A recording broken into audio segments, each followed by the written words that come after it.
तंत्र का मतलब है परम अनुशासन। इसका मतलब बेलगाम कामुकता नहीं है। अपने शरीर और मन को इस तरह इस्तेमाल करना सीखना जैसे आप किसी अन्य बाहरी उपकरण का इस्तेमाल करते हैं। ये एक अद्भुत भेंट है जो अगस्त्य मुनि ने हमें दी है। उन्होंने एक ऐसी तांत्रिक प्रक्रिया स्थापित की जो 100% शरीर में स्थित है, बाहर से कुछ भी नहीं।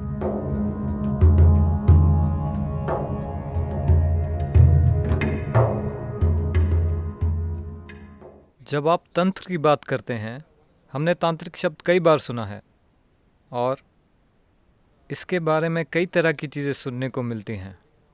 क्या आप इस पर थोड़ा प्रकाश डाल सकते हैं कि ये क्या है? क्या ये कोई काला जादू है? ज्यादातर सृष्टि काला जादू है। प्रकाश इस सृष्टि में एक छोटी सी घटना है ना? क्या ज्यादातर सृष्टि में अंधेरा नहीं है? प्रकाश एक बहुत ही छोटी सी घटना है, एक बहुत ही सीमित घटना। प्रकाश तभी होगा जब कुछ जलेगा।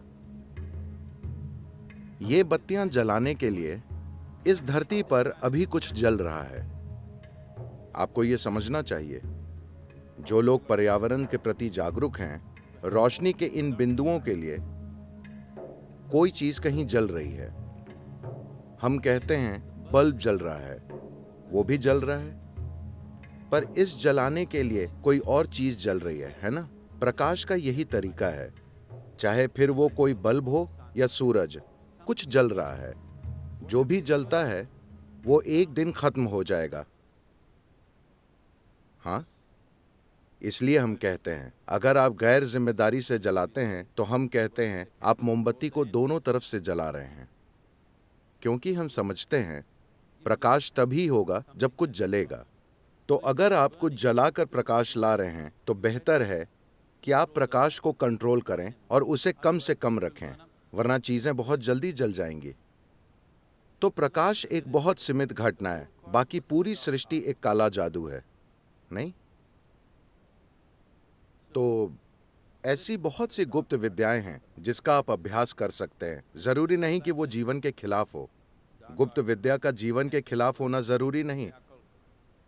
क्योंकि आपने किसी घटिया तांत्रिक के बारे में सुना है जो किसी का जीवन बर्बाद करने या उसे बीमार करने या मारने की कोशिश करता है, इसलिए आपको लगता है कि तंत्र एक बुरी चीज है, क्योंकि समाज में आपने बस वैसे ही लोग देखे हैं। लेकिन तंत्र सबसे ऊंची कोटि का भी है।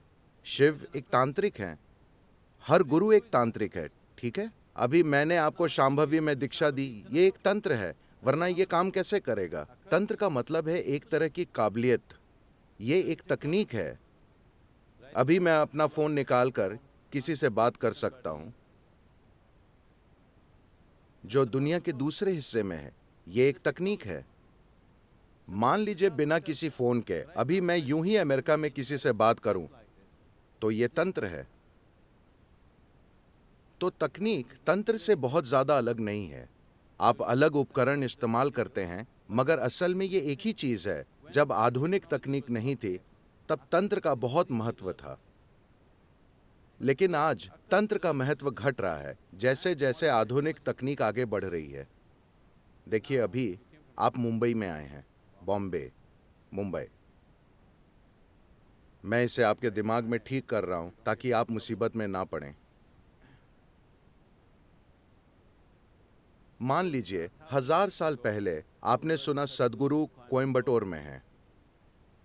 अब आपके दिल में इच्छा है, आप जाना चाहते हैं, लेकिन मुंबई से कोयम्बटूर तक पैदल आना जाना आसान सफर नहीं है।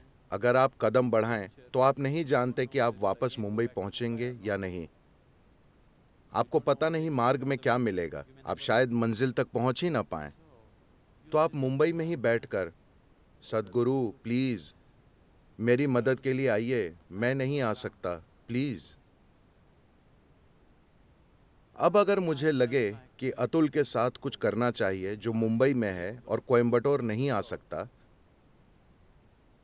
तो Maybe I want to initiate him into Shambhavi in Mumbai. शायद मैं उसे मुंबई में ही शांभवी दीक्षा देना चाहूं। लेकिन अतुल का मन जगह जगह भटकता रहता है। वो बैठता है, कुछ अनुभव करता है, फिर सोचता है, शायद मैं बेकार की कल्पना कर रहा हूं। उसकी पत्नी उसे कहती है, तुम पागल हो रहे हो। ऐसा इंसान जिसे तुमने देखा भी नहीं, वो तुम्हें कुछ कर रहा है, चुप करो और काम पर जाओ। वो कुछ अनुभव करने लगता है, पर उसका तर्क, उसके विचार और परिवार वो कहता है, मूर्ख मत बनो। फिर सद्गुरु ये करेंगे कि एक दक्षिण भारतीय चमेली का फूल उठाएंगे जो मुंबई में नहीं उग सकता, और अतुल ऐसे बैठा है, फूल उसके हाथों में गिरा। अब अतुल, अब वो बैठ जाएगा शांभवी की दीक्षा लेने के लिए तैयार, क्योंकि एक चमेली का फूल भेजा गया। लेकिन आज मैं आपको कॉल करके कहूंगा यहां आ जाओ, या किसी के साथ ब्रोशर भेजकर आपसे कहूंगा यहां आकर सीखो, या अगर मैं आपको चमेली का फूल भेजना चाहूं तो मैं DHL से भेजूंगा।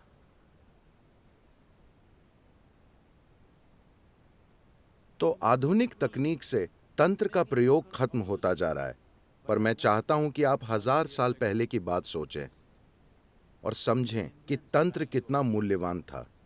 हाँ, 1000 साल पहले कल्पना कीजिए, आप मुंबई में हैं और मैं कोयम्बटूर में। आप मुझसे कुछ चाहते हैं, तंत्र के मूल्य की कल्पना करें, है ना? तो आज इसका मूल्य कम हो गया है, तो हर तरह के ढोंगी हर तरह की बकवास कर रहे हैं। तो तंत्र का बुरा होना जरूरी नहीं है। Now, the English word occult doesn't clearly specify what is it that they're calling as occult. हाल ही में किसी ने मुझसे सामयामा में एक प्रश्न पूछा, शायद किसी गुरु ने ऐसा कहा है, तंत्र बस अपनी सनक को छोड़ने का तरीका है, बस अपनी सनक से परे जाने का तरीका है। ये बकवास है। दुर्भाग्य से आज हमें तंत्र शब्द को फिर से परिभाषित करने की जरूरत है, क्योंकि लोगों ने इसका अर्थ बदल दिया है। सबसे पहले यह समझते हैं, तंत्र शब्द का मतलब है तकनीक। लेकिन आप जिस तंत्र के बारे में सुन रहे हैं वो अमेरिकी तटों से लौट कर आया है। आपको लगता है तंत्र का मतलब है बेलगाम कामुकता। नहीं, तंत्र का मतलब है परम अनुशासन। ये बेलगाम कामुकता नहीं है, ये परम अनुशासन है। अपने शरीर और मन को इस तरह इस्तेमाल करना सीखना जैसे आप किसी अन्य बाहरी उपकरण का इस्तेमाल करते हैं। जैसे आप अपने कंप्यूटर या स्क्रू ड्राइवर का इस्तेमाल करते हैं, उसी तरह आप अपने शरीर और मन का इस्तेमाल करना सीखते हैं। इसके लिए जबरदस्त अनुशासन चाहिए, कामुकता या ढीलापन नहीं। तंत्र वे चीज नहीं है जो किताबें लिखी गई हैं, वे मुख्य रूप से पश्चिमी लेखकों की है, हर तरह की चीजें नहीं। तांत्रिक ग्रंथों में परम अनुशासन होता है, किसी तरह का ढीलापन नहीं, क्योंकि वे शरीर की बात करते हैं। और फिलहाल आधुनिक समाजों में अगर आप शरीर कहते हैं तो उनके विचार सिर्फ शरीर के जननांगों के बारे में, न कि शरीर के किसी और चीज के बारे में। तो अगर आप शरीर कहें तो वे सिर्फ शरीर के कुछ हिस्सों के बारे में सोचते हैं। वे दिमाग को भूल चुके हैं, क्योंकि वे सिर्फ शरीर के कुछ हिस्सों के बारे में सोचते हैं। वे कामुकता के बारे में सोचते हैं और उससे परे कुछ नहीं। इसका संबंध शरीर को एक जबरदस्त मशीन की तरह इस्तेमाल करने से है। और ये है भी, अगर आपको इसका इस्तेमाल करना नहीं आता तो आप यहाँ क्या करेंगे? अगर आप अपने शरीर और उसके पीछे की ऊर्जा का इस्तेमाल करना नहीं जानते तो आप क्या करेंगे? आपका किसी भी चीज पर कोई असर नहीं होगा। तो ये तंत्र है। तंत्र का मतलब है तकनीक। तंत्र मतलब एक निश्चित क्षमता। तंत्र के बिना कोई गुरु नहीं होता। अगर उसके पास कोई तकनीक नहीं है तो वो गुरु नहीं है, वो बस एक कोमल संत हो सकता है जो सबको आशीर्वाद देगा, आशीर्वाद देगा, आशीर्वाद देगा। A blessing has no discretion. आशीर्वाद खुद निर्णय नहीं लेता। अगर आप एक चोर हैं और आप संत से मिलते हैं तो आप उसका आशीर्वाद मांगेंगे। और वे देंगे, जिससे आप आज अपना काम अच्छे से करें।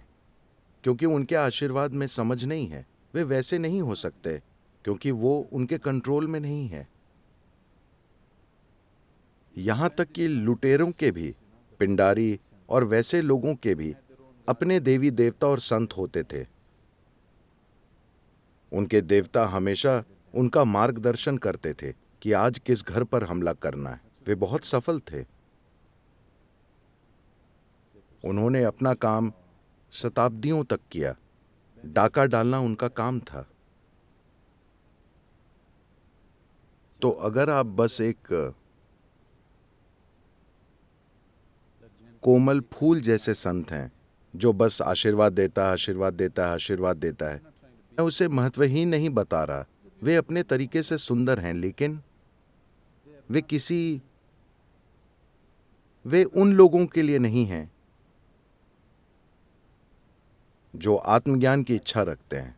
वे उन लोगों के लिए नहीं हैं। वे उन्हीं लोगों के लिए हैं जो अपने जीवन में छोटे सुधार चाहते हैं। अगर आप किसी घरेलू सामग्री के भंडार में जाएं, तो आप अपने जीवन में कुछ सुधार कर सकते हैं, है ना? हाँ या ना? आप वाकई कर सकते हैं। मैं रोज टीवी पर लोगों को कहते देखता हूं, अरे मैंने बस ये पलंग खरीदा, मेरा पूरा जीवन बदल गया, ये जबरदस्त है। I didn't मुझे पता नहीं था some कि एक पलंग या तकिया ऐसा कर सकता है। मुझे पता नहीं था। क्या आपने ये देखा है? मेरा पूरा जीवन बिल्कुल बदल गया है। तो अगर आप किसी भंडार में जाएं और किसी ऐसी चीज के साथ बाहर आएं जो आपके पास नहीं थी, तो आपका जीवन थोड़ा बहुत बदल सकता है। जीवन बदल जाता है, पर जीवन कितना बदलता है ये कई चीजों पर निर्भर करता है। क्या बदला है ये कई चीजों पर निर्भर करता है ना? मान लीजिए आपको ठंड लग रही है और आपके पास जैकेट नहीं था, पर आपको मिल गया, तो फिलहाल जीवन बदल गया, है ना? है कि नहीं?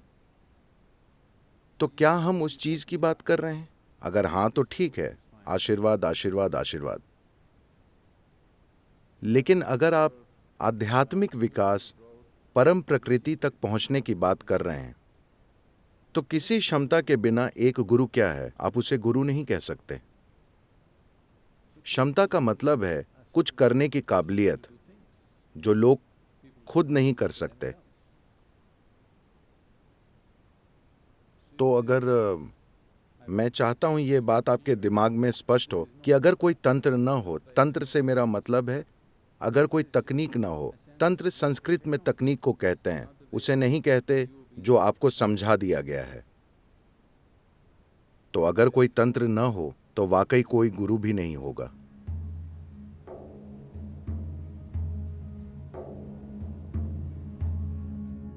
क्योंकि गुरु होने का मतलब है ये एक मैकेनिक का काम है। आपको चीजें ठीक करनी पड़ती हैं। ठीक करने के लिए आपको उन्हें समझना होगा। आपके हाथों में कोई तकनीक होनी चाहिए, और यही तंत्र है। क्या ईशा में तंत्र है? बिल्कुल है, हर जगह, हर तरह का। लेकिन योग का महत्व यह है कि इसमें बाहरी विधियां नहीं होती। तंत्र के दो आयाम हैं। पहले में आप बाहरी सामग्री का इस्तेमाल करके चीजें करते हैं जिसमें विधियां होती हैं। योगिक तंत्र में आप सिर्फ अपने शरीर और ऊर्जा सिस्टम का इस्तेमाल करते हैं। आपको किसी और सामग्री की जरूरत नहीं होती। इसे मोटे तौर पर दाएं हाथ और बाएं हाथ के मार्गों के रूप में बांटा गया है। बाएं हाथ के मार्ग में बाहरी सामग्री का इस्तेमाल होता है, दाएं मार्ग में बाहरी सामग्री नहीं, सिर्फ शरीर का ही इस्तेमाल होता है। काफी हद तक ये यौगिक तंत्र है। काफी हद तक इसे हम अपने अंदर करते हैं। ये अगस्त्य मुनि की अद्भुत भेंट है। कि उन्होंने एक ऐसी तांत्रिक प्रक्रिया स्थापित की जो 100% शरीर में स्थित है, जो बाहरी नहीं है। तंत्र के अलग अलग आयामों के लिए चावल के एक दाने या रेत के कण का भी इस्तेमाल नहीं होता, सब कुछ सिस्टम के अंदर ही होता है। ये उन्होंने हमें भेंट किया है। ये सबसे बड़ी चीजों में से एक है। इंसानी सिस्टम से जुड़ी ये सबसे बड़ी चीज है जो आज तक हमें किसी ने भेंट की है। ये उनकी भेंट है।